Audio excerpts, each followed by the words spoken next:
explain mo na lang. Yung sa'yo, sabihin mo na ganun ka lang talagang tao, maalaga, kahit kaninong tao. Kahit kanino, kahit sino, kahit ganun talaga eh. Sabihin mo sa kanila, yan ang sabihin mo sa kanila. So, mabuti, explain mo sa kanila. Last na yung dalawa mamaya, kausapin mo, isa-isa. I'm sure, tatanungin ako yan ni Johan. Pero hindi ko muna sabihin. Sabihin ko muna, kailangan kayo muna mag-usap bago ako ano sa kanya, kung ano yung sinabi mong iba. Advice ako na huwag nyo ma-misinterpret kung ano yung ginagawa ng tao. Maalaga lang siguro talaga si Cathy, kaya ganun siya. Naisip ko lang yung mga ginagawa ko sa mga friends, kahit babae teams. Pag pupunta sa bahay, upo ka lang. Ako na kahit lahat, bigay ng baso, bigay ng tubig, bigay lahat. Ganun talaga ako. Ano lang siguro, na misinterpret lang. Kaya nga minsan nasasabi ng tao, sino kayong gusto nito? Si Cathy o si Hermes o si Johan? Parang ganun. Kasi same din yung alaga mo dito, alaga mo sa kabila. So parang malilito ba? Kasi kung nandito si Rica, ang daming tanong yun ni Rica. Kasi alam mo, Tems, ganun ako kay Johan, ganun ako kay Hermes pagdating sa mga pag-alaga, caring. Kasi hindi ko naman sila niyayakap or niyayaplos, diba? I think, siguro mabilang ko lang kung ilang beses ko na ganyan si Hermes. Mabilang ko lang yan. Pero yung pagbigay sa kanila ng tubig, ng pagkain, ng iced coffee, kung ano yung mga, ino-obserbahan ko kasi, Tems, kung anong gusto ng isang tao. Kaya pwede nang ako yung gagawa. Kahit sila ka, Tems, gusto ko yung mga, Kat, okay ka lang, Kat, anong gusto mo? Yung mga babae din naman, si Melissa din, yung mga sinasabi niya sa akin, Kat, alam mo, ikaw lang yung mautusan ko, kuha mo naman ako ng tubig. Yung sobrang gusto ko yung ganyan times na magsilbi sa kanila. Hindi mo lang siguro nakikita na ginagawa ko rin yan sa mga babae. Or kahit kay Jason, kahit yung mga iniisip ko yung lalo na yung share niya, yung hindi siya masyadong nakakain ng masarap sa labas.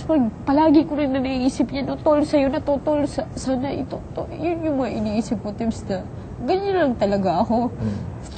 Maalaga. Mas gusto kong magsilbi pa. Sa ibang Ayoko tao, muna sa sarili ko. mo. Gusto pa sa iba. Yung ganun, siguro na misinterpret lang siguro ni Johan or Hermes, alam naman na ako nagsasabi naman ako kung ano yung mga na-feel ko sa kanya before. Yun. Pero hindi yun ibig sabihin kasi hindi naman yung tipong in love, diba? Wala naman akong plano talaga na ganyan. Ano lang siguro. Ano lang, parang gusto mo lang. Pero hindi as in na gusto na. Yeah, na-appreciate mo yung tao. Na-appreciate mo lang yung tao. Gusto mo lang.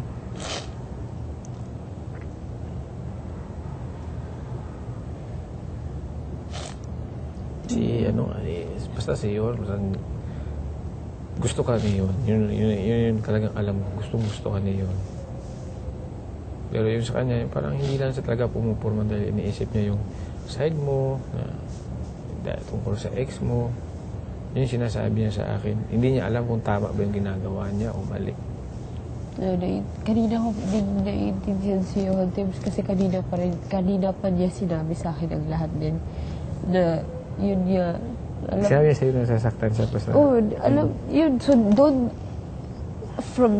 kasi si Hermes, sinabi niya sa akin, Tims, kung anong nararamdaman niya, sinabi niya sa akin, yung nagsiselo siya pag nag-uusap kami ni Johan, ganun. Tapos, nasabi ni Johan yun sa akin kanina. So, simula kaninang umaga, Tims, ayoko nang lumapit sa kanilang dalawa talaga. Siguro, siguro.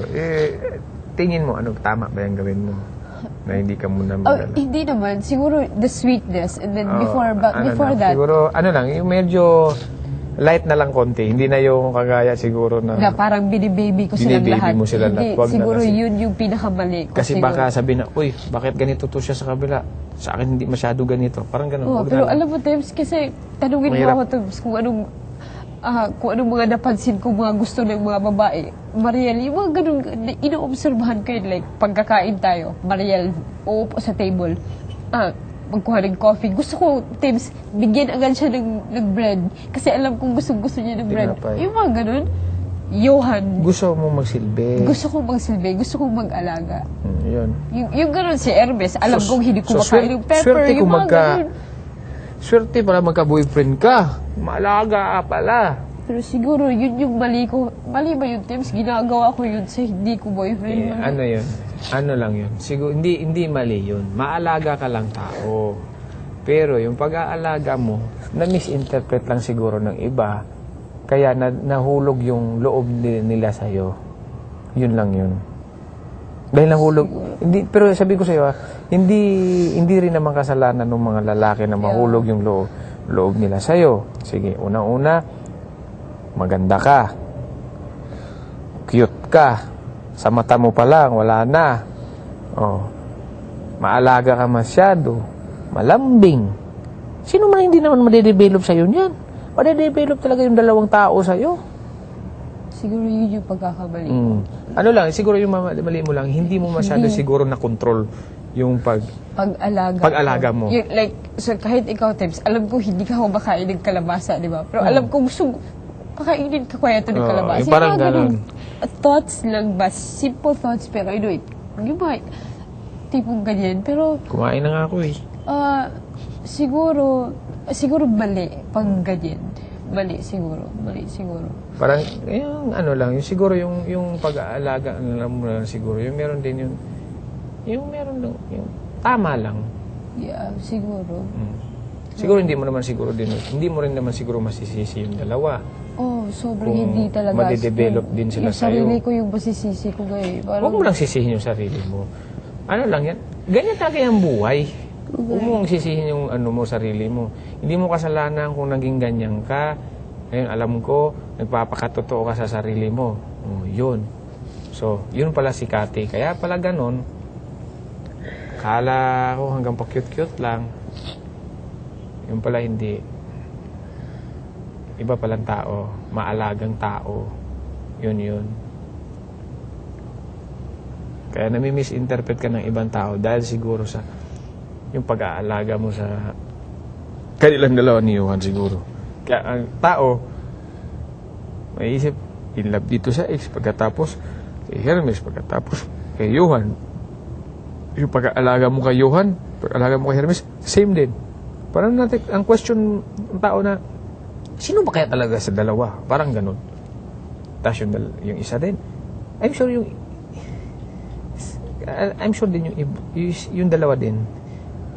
Yung parang siguro, kaya din siguro na nagsiselos, talagang mahal ka na talaga nila. Hindi iiyak si Johan kung hindi ka niya mahal. I'm sure si Hermes din, ilang beses na minsan tulala. Sinasabi ko kay Hermes, baka may maitulong ako sa'yo, kausapin mo ako. Kahit ilang beses na yan eh. Kahapon Monday o nag-start Tuesday nag-start. Ilang beses ko na datnan. Tapos isang beses na nag-standby lang siya dito sa labas. So, anong problema mo? Sige na, sabihin ko sa'yo pag ready na ako.